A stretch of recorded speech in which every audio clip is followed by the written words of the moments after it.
Shannon Ruffra, managing editor of CardinalDominance.net here with Coach Clinton Hurtt, defensive line coach and recruiting coordinator at University of Louisville, going into his third season. How you doing today, Coach? Coach, hey, I'm doing great, Shannon. Great to have you. Thank you for having me. Hey, no problem. I really appreciate it. I know you're a busy guy, Clinton. I really appreciate this interview with you to catch up with you and just kind of talk about the season and these hot playoffs that are going on in the NFL right now. How do you see, so far, has this kind of worked out the way you thought it would in the NFL as far as the playoffs go, or was the Giants a shocker? Give us a little bit about your take on that, Clint. You know, I'm a little bit of a Giants homer being originally from New York, so I got to say I'm pleased about how well they've been playing.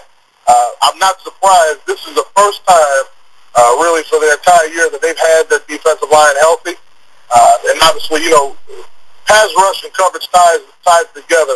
You know, on the issues that the secondary were having in the beginning of the year obviously had a lot to do with the pass rush and vice versa, because they both rely on each other. So their defense playing the way it's playing right now is not surprising. They seem like they're hitting their stride right at the right time. And obviously, you know, Eli, he's having a lot of weapons around him. You know, the offensive line's been playing well, but they got a good tandem of backs, you know, good receiving core.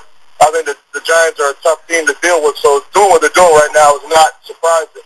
But they're definitely going to have a tall task ahead of them going out to San Francisco, who's been playing really well. And I think Harbaugh has to be runaway NFL Coach of the Year. He's been doing a fantastic job.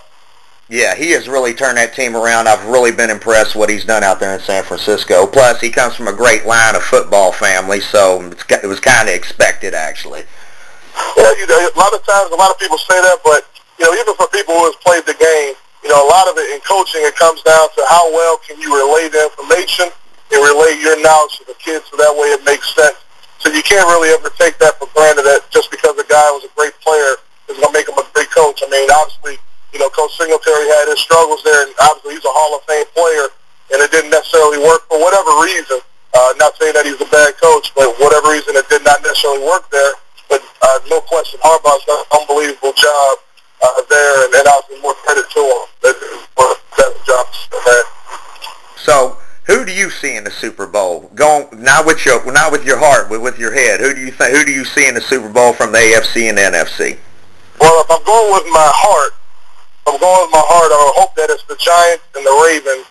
And the reason being because I'm a Giants fan, but Ed Reed and I were roommates in college, and I would love to see him get an opportunity to get a chance to get a ring, get into the Super Bowl. You know, and I know he's getting up there in his years, and I've spoken with him. And I don't know how much longer he's going to do it. You know, I know he's loving it. Every year he's always contemplating it for the last 2 or 3. But I hope he gets his opportunity, and I hope he can get it done. And I'm cringing saying that if he is playing the Giants. But my head is telling me that it's going to most likely end up being the New England Patriots and the Giants in a rematch of the Super Bowl. Okay, Coach. Now, switching gears, let's get back to that hot Louisville football. Now, you guys last year had the number 119 out of 120 FBS teams in overall team youth. And you took, I think, now I may be wrong, I know that you got the correct total, had played 28 true freshmen last year. Is that correct? That's pretty close. I'd probably say if it was 28, it was 28 true and redshirt freshmen last season. But, yeah, that number is about right on point. Okay. So you took all these guys. You guys made a lot of changes. You moved Jamon Brown, the stellar defensive lineman, offensive lineman from Fern Creek. You moved him over to the offensive line. You moved a lot of people around to different positions. We lost Charles Gaines early in the year, which was unfortunate. But kind of tell us, the fans, how do you, when you look at these kids, kind of like when you move Darius Ashley and move Scruggs from end to defensive line and kind of move him, how do you guys go about evaluating this talent and getting these guys in the positions they need to be in? You know, the biggest thing is about making sure if you have a talent, don't let the talent be buried on the bench or limit opportunities to get out on the field and get a chance to play. If you're going to redshirt a kid, then obviously he's redshirted, you develop him. But if you're going to put him in the game and you're going to play him, we had to find an opportunity for him to be able to get on the field. And a lot of that's what transpired with Jamon Brown. You know, at the time that we moved Jamon, you know, defensive tackle-wise, we were fairly healthy. You know, with Brandon Dunn and Jermaine Brooks, Randy Salmon, Roy Philon, we had a good rotation going on. guys could help us, because really you only needed to be too deep in the interior D-line, because anytime we got the third down and we wanted to put any speed on the defensive line, then obviously you would slide break scrubs in the defensive tackle to suffice on the defensive line, and to be able to kind of fight and battle our way through it, and we did. It caught up to us a little bit in the ball game, but injuries are part of the game. That's why, recruiting is so vital, is, building back the depth on the roster. It doesn't happen overnight. It takes time. It really takes 3 full recruiting classes to get the numbers right to where you need them to be. All right. So you got these guys where they need to go. You went to you're going into your 3rd season. You've had 2 straight bowl games. You guys have to be licking your chops looking at how young this team is. You got Teddy Bridgewater, who come in and just played fantastic as a true freshman last year. You got Michael Lee. You had Michael Lee back. Devontae is looking great. On the offensive and defensive side of the ball, you guys really started clicking later in the season. You started out 2-4, and you finished 5-1, not including the bowl loss. How did you turn the corner? The biggest thing is, and it's a credit to the kids, a credit obviously to the coaches and our support staff of this.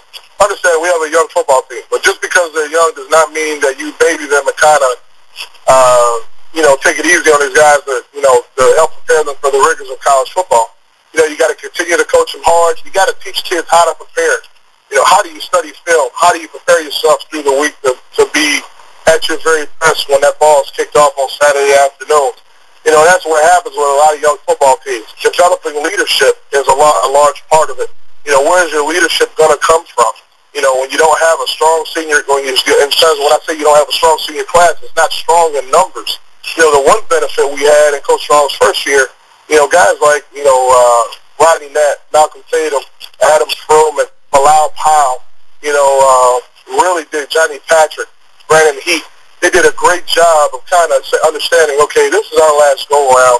How do we want to be remembered for our senior year? Just because you beat the University of Kentucky, okay, you haven't arrived. You can't come back and go and drop a game. You can't go back and go drop a game to Marshall after winning that football game and making our kids understand, beating the University of Kentucky in our eyes as coaches is not like just should be the biggest game of the season. We should expect to do that every year. Right. We should expect to do that every year. So that way you can't sit there and treat that game, okay, well, when you come back off the next one, okay, guys relax and feel like, okay, they just got done winning the Super Bowl. Absolutely not. You got to treat every single game, every week has to be treated like the Super Bowl. You got to go out and go win each and every one of them. So there was a lot of maturing to do and kind of making guys understand this is how you have to prepare yourself each and every week through the rigors of the season. And I believe guys started to understand that when we won the Rutgers game at home and Rutgers was playing really well, that was the time we started hearing our kids talk in practice, okay, you do one game season, one game at a time. We got to refocus. We got to re-prepare as if this is the first game of the season again. When you started hearing those things and then you start hearing young kids talk like coaches, you start to make some progress. And that's what started happening after that Rutgers game. Okay.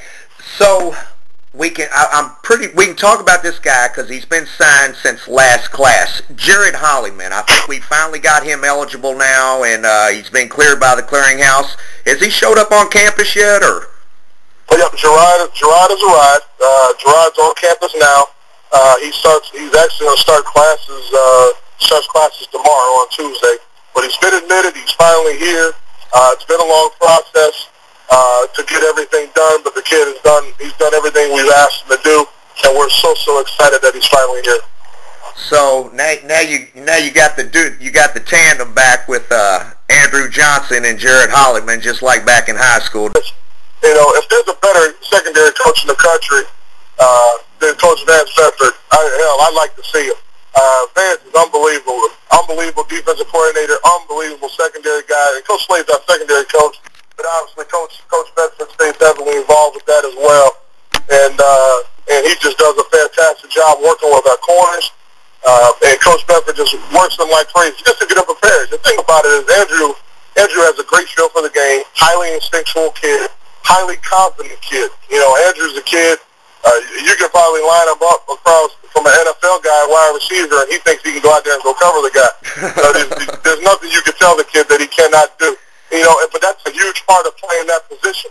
Because you know what? I don't care how good you are playing corner, you're going to get beat from time to time.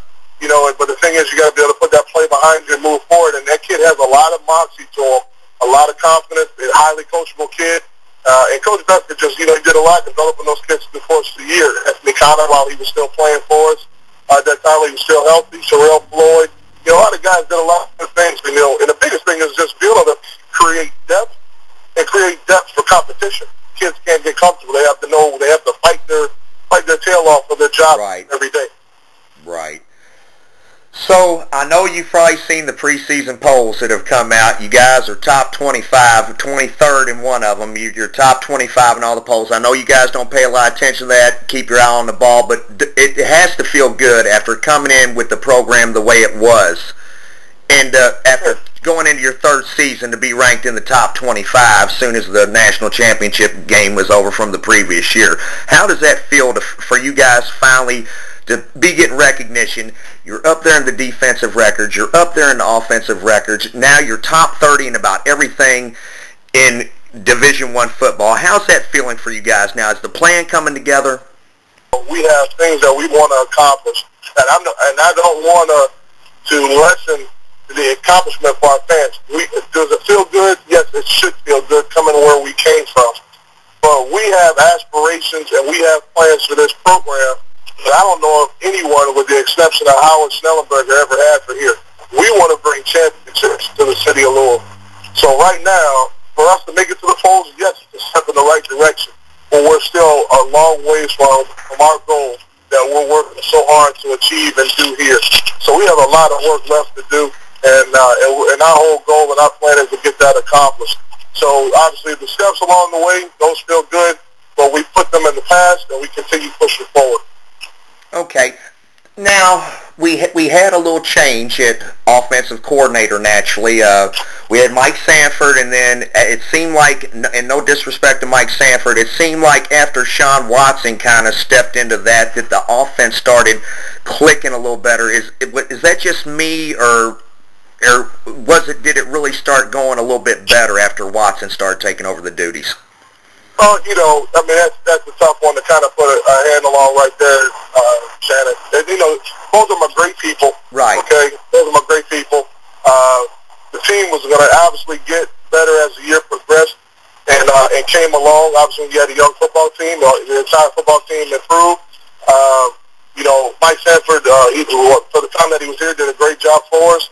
But Coach Watson, when he stepped into that role, obviously the kids did a very good job. He's a hard-working, very organized guy, and obviously did a great job for us. And we're excited to have him here and continue to build our future here with him. It's hard not to like Shawn Watson. He's a good man, brings a lot of energy to the table. He wants to see the guys go out and be successful and do really well. And he's been a pleasure. He's been a pleasure to have and work with him. I've learned a lot of stuff from the offensive side of the football from him as well. How do you see your defensive line next year? Who's going to be your keystones in that defensive line next year, Clinton? I'll tell you what. You know, this spring is going to be really critical for us. To me, I put the pressure. I put the pressure on one guy. Okay, I'm gonna put that pressure on Philon. You know, he's going to be the most experienced defensive tackle. Getting Brandon Dunn coming along, but Roy's been in the program a year longer, seeing redshirted the year before we came in. For Philon, he's a guy that's shown that he can be a disruptive player for us and play in other people's backfields. And I'll be the first one to say that, you know, if you're going to have great defensive line play, it has to start in the trenches, and particularly at the three technique spot, you know, and also with your nose. That's where it's going to start at. You know, and Roy has to be that catalyst for us to be able to come along. And the biggest thing is stay healthy and do the things we expect him to do. So I'm excited, you know, for him. And this spring will obviously be critical.